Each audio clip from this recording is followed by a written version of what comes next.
Welcome to AstroTwins Radio, your cosmic GPS for life, love, and everything written in the stars. We're Tali and Ophira Edut, the AstroTwins, here to decode the astrology of the moment and help you navigate your destiny like a pro. April showers are really here in the stars this week because here we are, the week of March 31st to April 6th. And we have Neptune, the watery, elusive ruler of Pisces, newly in Aries. Oh, just for the first time since 1861 to 75. No big deal. 150 plus years, and it's back. First time in our lives. We also this week have two water trines. That means two planets in a very favorable 120-degree angle to each other. And we have a Cancer quarter moon. So, on the one hand, get ready for an outpouring of emotions, but also to download a whole bunch of new fiery Aries energy as we are rocketed into this new phase by an Aries solar eclipse last week. Last week was a doozy. So here we are. Boy. Ophi in New York.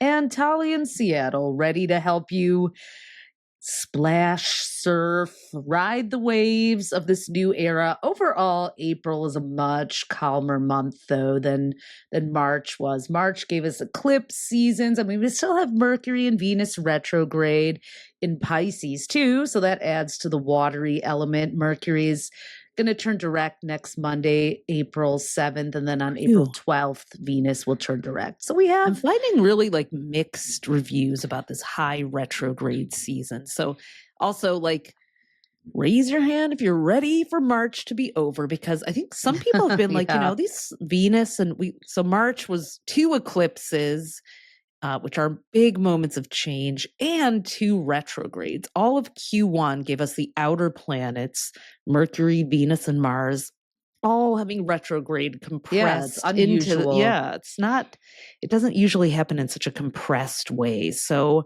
it's almost like we had to eat our vegetables in the first part of the year. I don't know if you could even call them that. I've heard a lot of, of course the world has been, on fire in so many ways, but a lot of people are saying that their inner worlds, which is kind of exactly what we talked about in our 2025 book, The Year of the Divine Pendulum, as we call it, that our inner worlds are expanding. And that's where a lot of the transformation and the openings are taking place this year. Yeah, a couple people have said to me, I feel guilty saying this, but this retrograde has actually been kind of good for me. Maybe because January was so bad that you can only go up for some of them, but then other people are like, oh God, I'm having a hell of a time and really struggling. So it seemed much like the world and the country very divided and polarized. But here's hoping, if you're listening, that if it hasn't been good to you this week, maybe it will. I feel like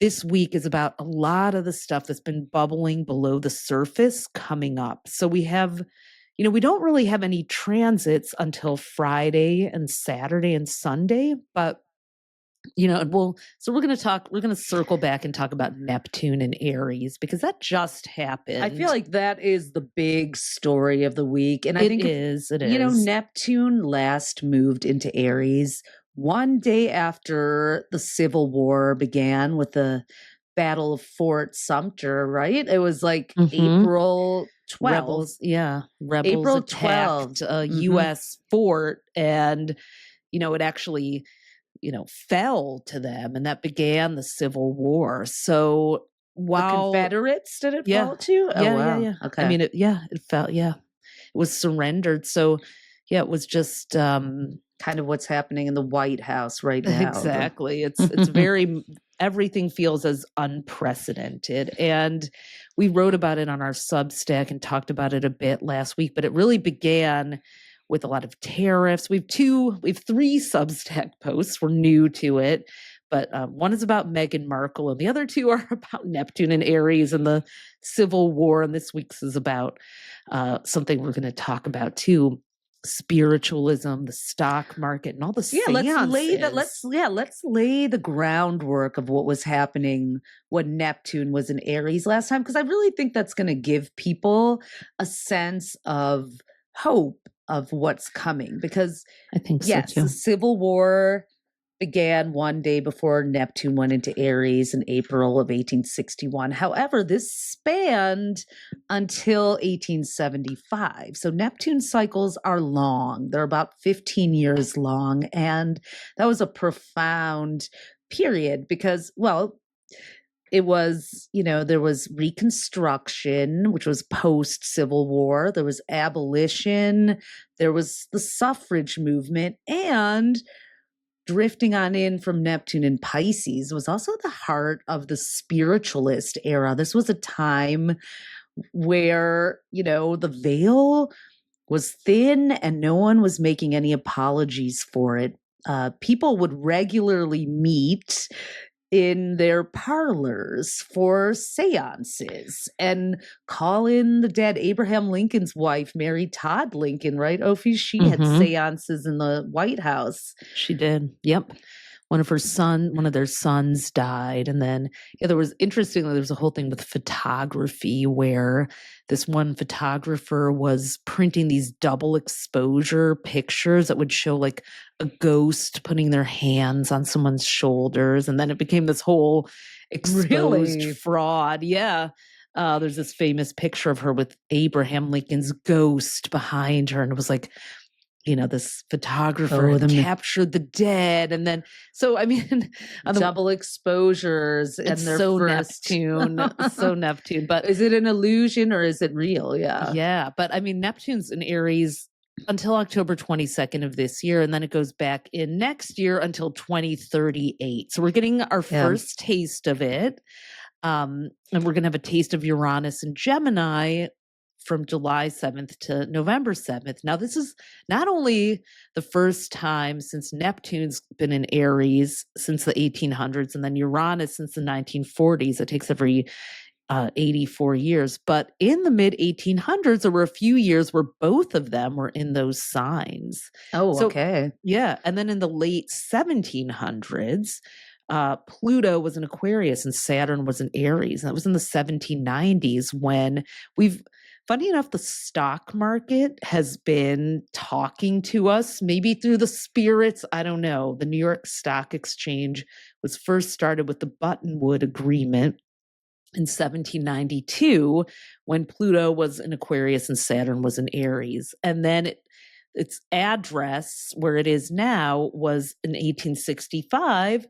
It moved to where it is now, and that was when Uranus was in Gemini and Neptune was in Aries. Oh, wow. So we're seeing these wild echoes. But we follow the signs, and I've been doing my research. I was at the New York Stock Exchange on the trading floor with a group of women who rang the bell. Thank you to our friend Mimi from Bank of America, who invited me to that. And I think I talked about it last week, but it got me really intrigued by here I am, an astrologer on the trading floor. But Tali and I both, through our own research, ended up, learning all these things. And Tali came across I had my own accidental seance, and while writing an article for Elle about Neptune and Aries, and I was like, I wonder if any of the suffragists were spiritualists. And in just that query, I came upon somebody I cannot believe I never heard of before, Victoria Woodhull. And she is a new, I want to have a seance with her really, because she was amazing. She was actually the first woman to ever run for president in the United States in 1872 while Neptune was in Aries. But that's not all. She was a leader in the suffrage movement, and she was a spiritualist. Victoria Woodhull, Hull. Yeah, I had heard of the Woodhull Institute when I was working at Ms. Magazine, but it was just like I didn't. Oh, you had? Okay. Yeah. I mean, I didn't really. They all kind of, if I'm being honest, I was like, all the all the suffragists were like, okay, there was like a whole bunch of white ladies with picket signs. That's what I thought. Well, but she was a spiritualist too, and she had worked as a medium and also as a magnetic healer, so healing people with magnets. She which is ran. so funny because I started using magnets Wait, recently. you did? Weird. Yeah, my friend. I think she's rolling through you. Well, she ran as the Equal Rights Party, and I don't know, it's unconfirmed, but apparently Frederick Douglass was her running mate. Okay, Wow. That's not all. She was also part of the free love movement. Who knew?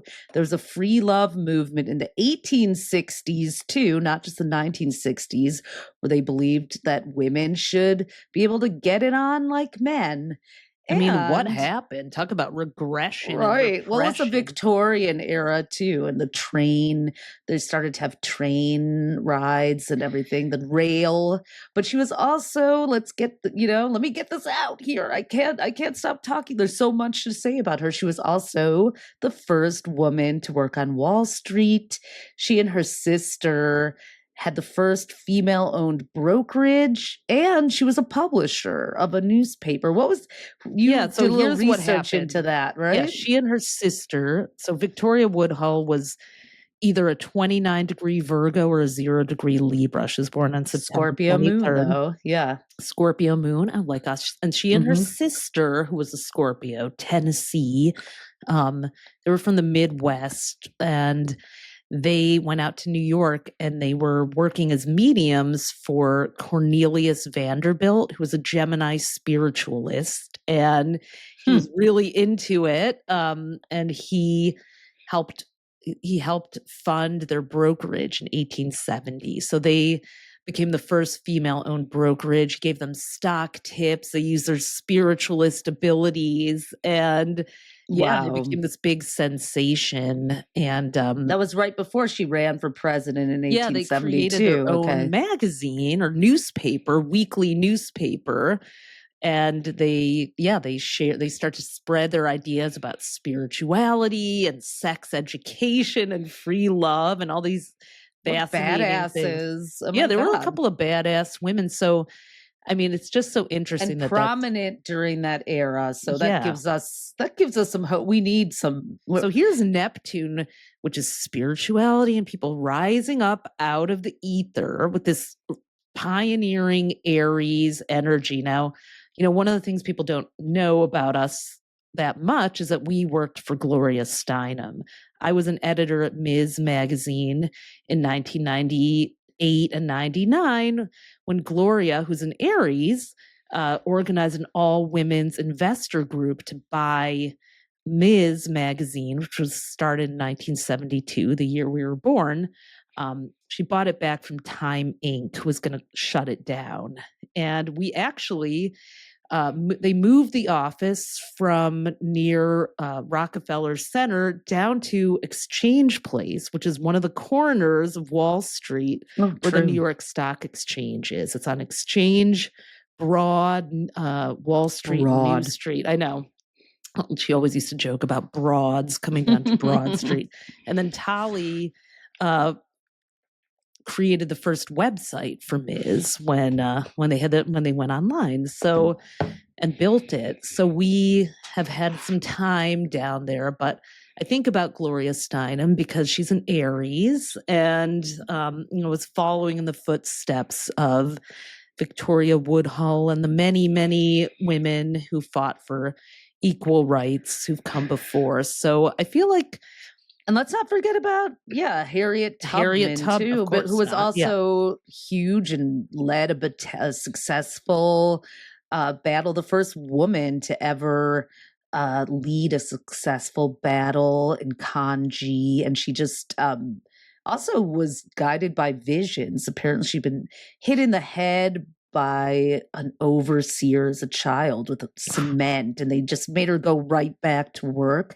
So she suffered seizures her whole life, but during those, she said she would have visions of herself flying above and just could see Wow. the entire path of the Underground Railroad. So she wound up becoming she was big in the suffrage movement too. But that battle was in 1863. It was right in the heart of the Civil War. So in the beginning of Neptune and Aries. So I don't know why. Like if I open Apple News, I have zero reason to feel optimistic, but I feel like Neptune and Aries is awakening the divine revolution. I think I would call it that. Aries is like pioneering, trailblazing, fighting, fearless courage. And then Neptune is tapping into the spiritual realm. And I'll tell you this much.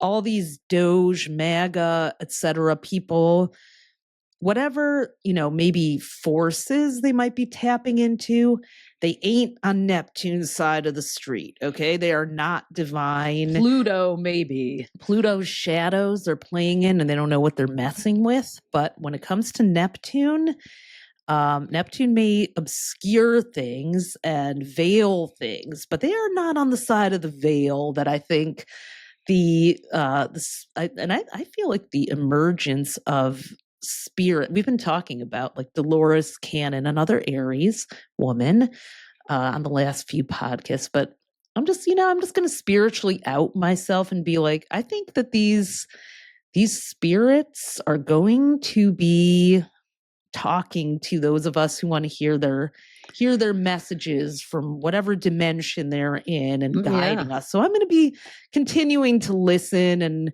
I feel like people are having seances with AI a little bit right now. Yeah. Like you even did that. I actually asked ChatGPT to answer me as Victoria Woodhull. The only thing about that is, AI is only able to pull information that's been programmed into it. When you're doing an actual seance or connection or calling in of spirits or ancestral altar, that's not what's happening. If you're doing that, then you're actually communing on a different frequency that probably isn't programmed into anything. But we need to talk about that too, because you found some cool stuff. I did. Yeah, well, I've been scary stuff, kind really of scary, like a little bit. I don't know. It's scary, and depending on how it's used, but there is some scary history that was unearthed this week too. And this kind of fits with the Mars-Saturn trine that's happening on Friday, along with the Cancer quarter moon. So Mars is in Cancer. It has been since January 6th, and it's there until April 18th. So Mars has spent the first quarter of the year in fall. It's least favorite position. It's tough position. Mars wants to be aggressive, and Cancer wants to nurture. So there's been this, of course, seemingly battle of, the sexes in a lot of ways too, battling around who's home. And, Cancer is very much about homeland security, borders, travel. Nobody can travel freely anymore all of a sudden. Everyone's forced to stay within their home country or worry about having their passport revoked, the info on their phone downloaded. Mexico forever, right now we have to fill out visas for Mexico. I mean, it's just all of the trade wars, the tariffs, everything, these wars around national borders. And I got to say, I think this is going to inflame more once Jupiter goes into Cancer. But there's something that's also going to occur when people are kind of forced to stay put a little more, that may be revolutionary. But this Friday, Mars is going to trine Saturn. So there could also be some hardcore limits placed on some of these unchecked powers right now, especially, we have some special elections coming up that could flip a couple seats for the Democrats. Mm-hmm. And I think that, Trump is quaking about that too. He just pulled his nomination of Elise Stefanik, and that, is being analyzed as a sign of kind of like, oh, wow, I don't think we're going to win. We can't do anything daring, like put a woman or a controversial woman. Well, let's not forget that Lilith, the scorned woman, is now in Scorpio. In Scorpio, which is hyper spiritual revenge. I mean, oh boy, Victoria I did a Woodhull, little. where Harriet Tubman, come on down, you know? I mean, this is not news to some people, but I found a PBS article about Elon Musk's grandfather, who was a technocrat. So the technocrats were a social movement in the 1930s. And guess what? They believed that the United States should merge with Canada and Greenland. You can look it up. This is historical fact. So he is going by his grandfather's playbook. His grandfather was Canadian and a Nazi sympathizer. And the technocrats believe that government should be reduced and that big businesses and science should basically run the world. So what's going on right now here? That is, his grandfather, left Canada and went to South Africa because he actually, was into apartheid. He liked that as a concept. So this is so scary. I know. But this desire to actualize grandpa's dream is like. And let's not forget Elon Musk is a Cancer. So, Always trying to please mommy and daddy. True. Yeah. Oh, well, the things to unpack. I mean, yeah, it's really, really eye-opening when you see just the turning back of time in both the best and worst of ways that we're going through. So, I mean, look, we can't guarantee anything better for April, but I still feel like March was packed with so much action, and April less so. And on a personal level, the Mars-Saturn trine can be good for consolidating your forces and your plans. I think, Mars in the sign of women, Cancer, and Saturn and Pisces, which is empathy and compassion and also underground movements. I feel like some mobilizing is going to happen. And while the world is upside down, turn your attention closer to home and to emotional and family matters, because Mars in Cancer is also going to trine Venus in Pisces on Sunday the 6th. And we have a balancing Cancer quarter moon on Friday the 4th. So it really is a time to kind of do a checkpoint. The quarter moon happens, so every week there's a new moon. There's either a new moon, a quarter moon, which is basically a half moon, but it's called a quarter moon. It's the halfway point between a new and a full moon. So we had a new moon on March 29th, which was a solar eclipse in Aries. And it's the halfway point on April 4th, the Cancer quarter moon between the Aries new moon and then the April 12th Libra full moon, which is going to also be the day that Venus retrograde ends. So, Aries is the self, Libra is relationships, and Cancer is kind of that in between, like home, family. So checking in, am I getting what I need? Is the balance of give and take between me and the people in my life in a good place? Am I living in conditions? It's kind of a spring cleaning energy in a way. And which then we've got have been doing already, like crazy decluttering and looking at what could I do with my house and this and that, my space. So we also have Venus and Mars are trine, which is a trine is a 120-degree angle of flow and cooperation, and it happens when planets are in the same element. They're both either in a fire, earth, air, or water sign. So it's a water trine this time. So it's a water trine for Venus and Mars, the love planet. So it's the second of 3 this year, but the first one was on January 25th. And at that point, Mars was retrograde, which was way harder for all of us than Venus retrograde. So. This time, Venus is retrograde.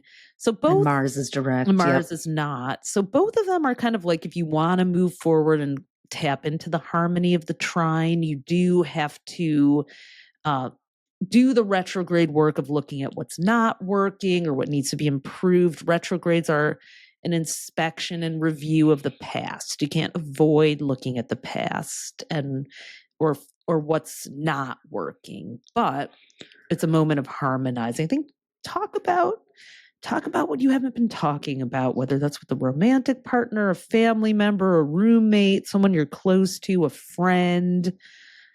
Clear up the misunderstandings. It's definitely good for, putting some boundaries in place too. Saturn and Pisces. On Saturn Friday, is yeah. kind of the boundary hound. Friday, yeah. Friday on Friday. That's You'll true, feel but it all weekend though, because it's Mars Yeah. and Saturn don't move that quickly. So Yeah, they do. It's kind of like trining both of them. And Venus retrograde too, like renegotiating rules and agreements and maybe even giving someone a second chance to, just seeing or forgiveness could also be a theme too. Yeah, Pisces is endings and healing.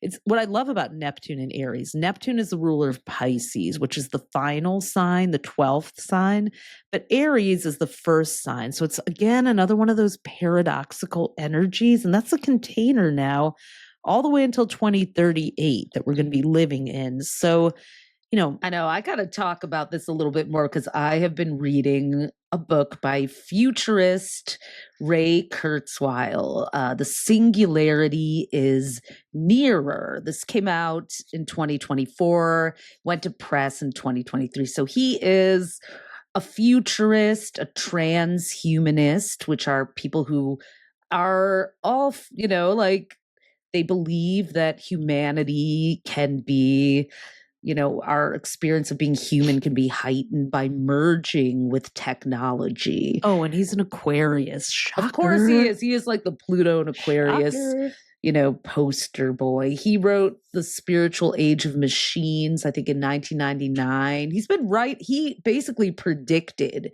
the unfolding of AI back in the late 90s, and it's coming to pass. So this book, the singularity is nearer. Singularity meaning like that we merge with machines. And this is another Elon Musk thing. I don't know. He has a company called Neuralink that doesn't get talked about as much as Tesla. I just hate how he calls it Tesla. It's like Tesla. Anyways, that's just my little quirk there.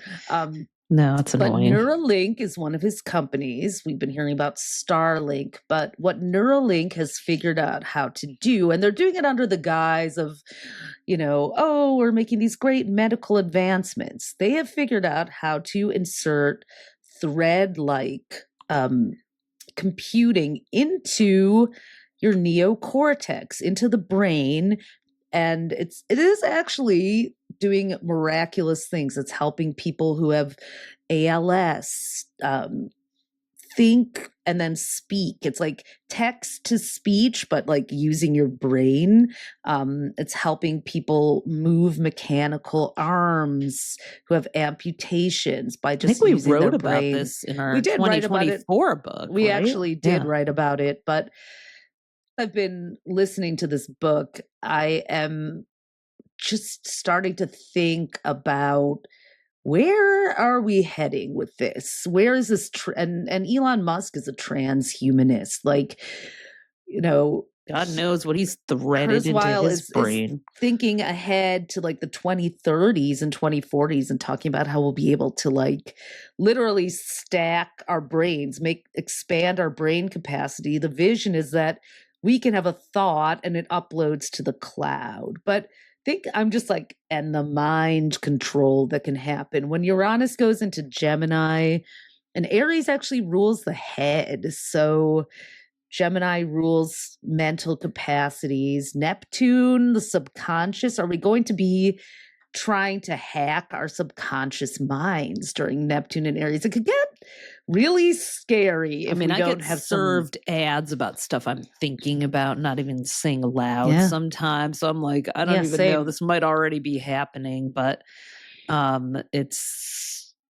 surely there are some ominous things. But again, here we are injecting things into ourselves, taking, psychedelics, but those don't stay in forever. Those don't alter us permanently on the, cranial plane. So there are going to be some futuristic developments coming with Pluto in Aquarius, Neptune in Aries. It's, Uranus and Gemini, the next decade, science. Yeah, we said this all the way back in our 2020 book. The Aquarian the second half of the 2020s was when the planets that had been in a lot of water and earth signs were shifting into fire and air signs. And that was going to step on the gas on this technological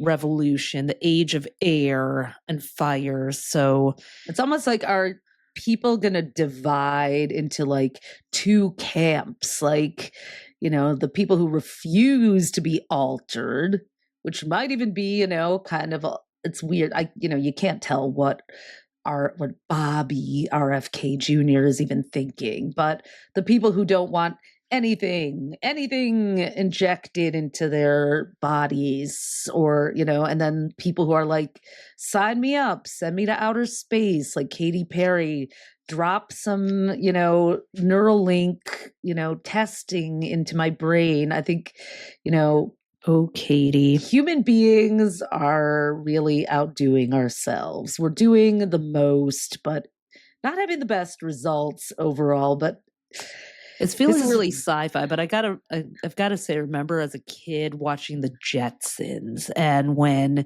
George Jetson's boss would call him on the screen and he would answer and talk to him by video. Oh, and right. we're like, wow, what if that could happen one day? That's so crazy. Or like the Twilight Zone where people were walking around and like zombified. I'm like, that's just like a day in the life here. So who knows, what will be normalized by the time 2038 comes around, as it, it rolls out in these outer planets. AI has been, in development since the 60s. It's just like, if then logic stacked on if then logic stacked on if then logic. So it is like a process of elimination. If you have stripes, it might be a zebra. If they're black and white, blah, blah, blah. So, again, we still have our free will. We're still sentient beings. And though an evolution is coming, we can only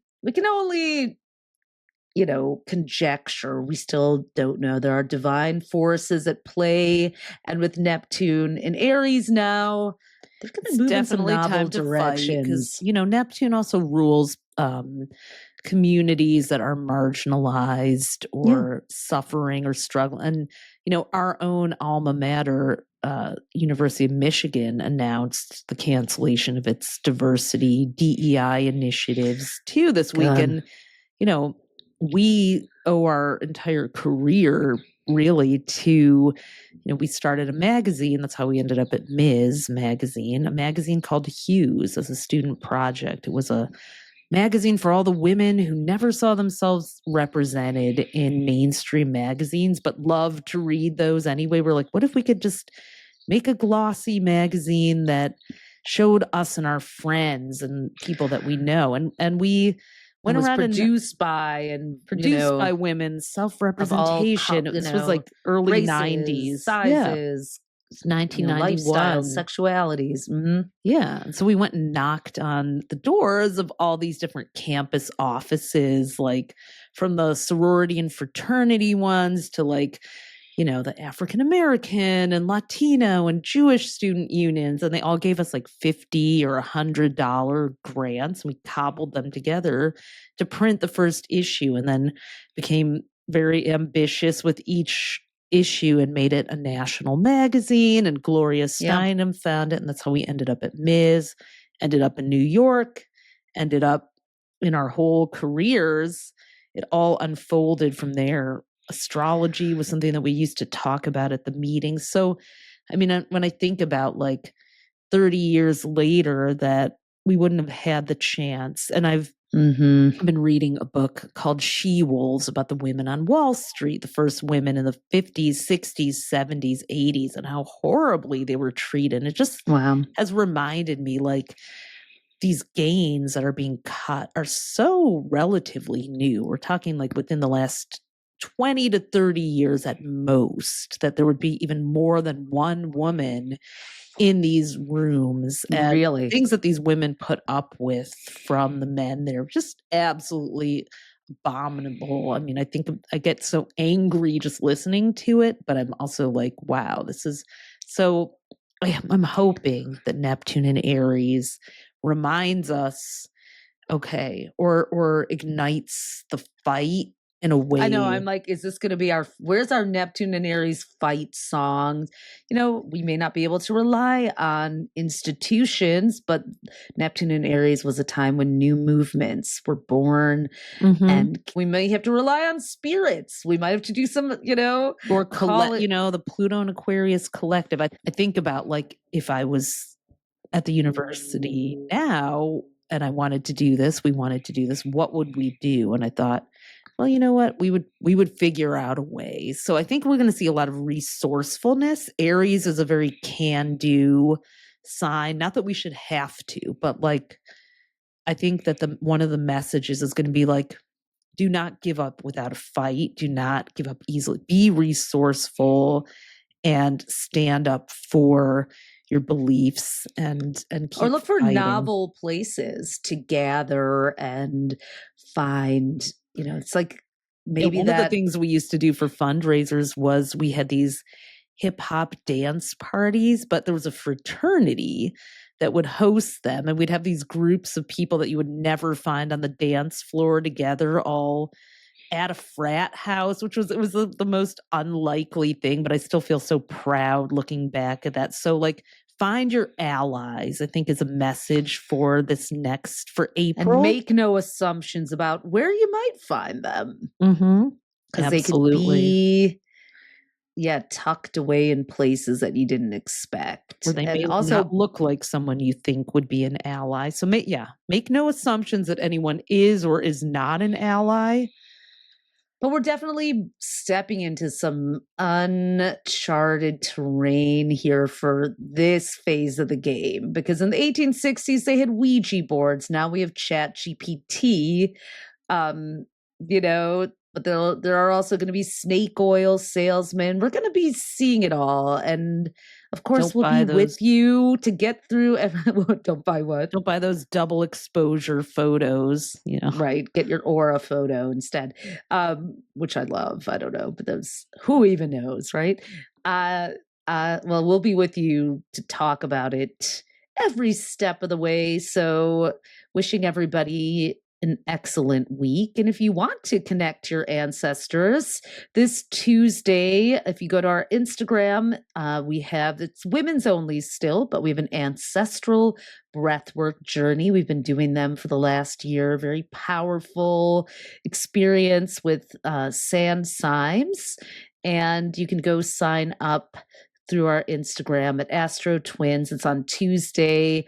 Starts at 6 p.m. Pacific, a little late on the East Coast, 9 p.m., but worth staying up for. And it's a chance to actually do this deep breathing technique that connects you while she guides us and plays incredible music to your ancestors, your spirit guides, maybe Victoria Woodhull and Harriet Tubman. I'll be calling them in to see if they have a message. So that is, and it's completely free. So join us. And a couple other announcements. We are going to be speaking at Summit Detroit. If you've ever been to Summit Series or wanted to go, it's a small kind of thought leadership, awesome, not small, but like curated group. I think it's about 2,000 people. So I should not say I small. went to the one in LA in 2019. It was pretty packed. It was amazing speakers, sessions, workshops, breakouts. I met people from all over the world. I have some friends in Dubai now. I got to see if they're coming. So what are the dates on that? June 5th through 7th. And we'll be there doing we'll be there doing some workshops, and come join us in our hometown of Detroit, which feels like a very Neptune and Aries kind of place. So also, let's drop the link for those of you guys who are okay, I better pay attention to what's happening in the world. Our 40-page trend report is a PDF you can download for free. If you don't have our 2025 horoscope book or haven't done that yet, you can find out what the bigger picture forecasts, which ones have come true, which ones are ahead. They're already starting to, Yeah. including the Selena Gomez, Benny Blanco being the it couple of the year. Yeah. We covered So everything funny. from that to the color of the year, to the economy, to the workplace, and on down. So we will see you, talk to you, be with you all week long. And on next week's podcast, I also want to say, yeah. by the way, a lot of people don't know this, but have been surprised. We actually are doing one-on-one readings again. We have been for the last year. So if you want one of us to take a look at your chart and do a deep dive in, we'll also put that link in the bio. We'll also drop that link in the show notes. It's astrostyle.com/readings, and you can book some time. We just opened up some new space for spring. So there's still some availability right now. It'll fill up fast. But if you want to have one of us take a deep dive into your chart for about 90 minutes, we will set you up for a good long time. We do a long view with you and work out a whole plan for your life. So love doing that. Okay, enough announcements. Go forth in Neptune. Have a great week, everyone. Thanks for tuning in to AstroTwins Radio. If today's episode gave you an aha moment, we'd be over the moon if you left us a 5-star review. It helps fellow astrology lovers find us. And make sure to hit subscribe and follow us on iTunes and Spotify so you never miss an episode. Want the full visual experience? You can also watch the video version on our YouTube at AstroTwins-TV.